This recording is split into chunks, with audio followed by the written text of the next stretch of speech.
ஆண்டவரால் ஆசீர்வதிக்கப்பட்ட அருமையான தேவ ஜனங்களே, இன்று நாம் வாசிக்கக்கூடிய தலைப்பு என்னவென்றால், விழுந்தது போதும் எழுந்திரு. ஜனங்களின் இருதயம் கரைந்து தண்ணீராய் போயிற்று. யோசுவா 7வது அதிகாரம் 5வது வசனம். தோல்வியை சந்திக்கும் சிலர் மனமுடைந்து போகிறார்கள். சிலர் வைராக்கியம் கொண்டு தோல்வியை வெற்றியாக மாற்ற முயற்சிக்கிறார்கள். அக்கினியை மெழுகு சந்திக்கும் போது அது தண்ணீரை போல கரைந்து உருகி போகின்றது. ஆனால் களிமண்ணோ இறுகி பலன் கொள்கின்றது. ஜூலை 1945ஆம் ஆண்டில் ஜப்பானில் அணுகுண்டு விழுந்தபோது நாகசாகி, ஹிரோஷிமா பட்டணங்கள் தகர்ந்து விழுந்தன. எங்கும் இரத்த வெள்ளங்களும் சாம்பல் குவியல்களும் மீதியாக இருந்தன.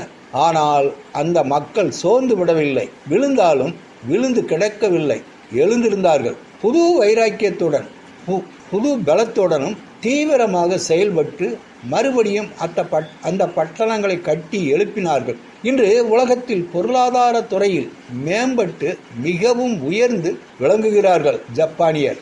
ஆயி பட்டணத்தில் இஸ்ரவேலர் தோல்வி அடைந்த போது ஜனங்களின் இருதயம் தண்ணீராய் கரைந்து போய்விட்டது.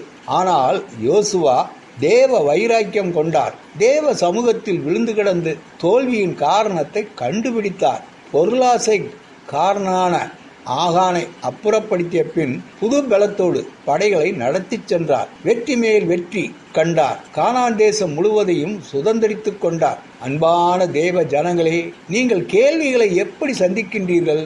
மனம் சோர்ந்து விட்டீர்களோ? அதைரியப்பட்டீர்களோ?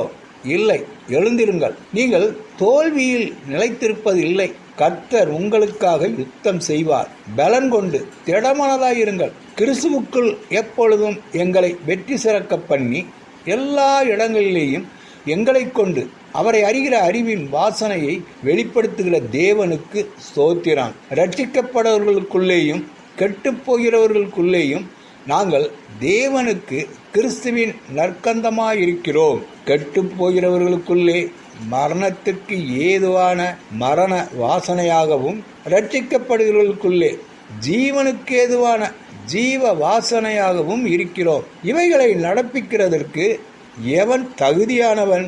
2 கொரிந்தியர் 2வது அதிகாரம் 14வது வசனமும் 16வது வசனமும். பிதாவே, நாங்கள் தோல்வியில் வீழ்ந்தது போதும் என்று சொல்லும்போது தயவு கூர்ந்து நீர் எங்களுக்கு நம்பிக்கையை தந்து வழிநடத்தும் ஆண்டவரே என்று நாம் நமது தேவனை நோக்கி ஜெபிக்கலாமா? ஆண்டவர் தாமே நம் அனைவரையும் ஆசீர்வதிப்பாராக. ஆமென்.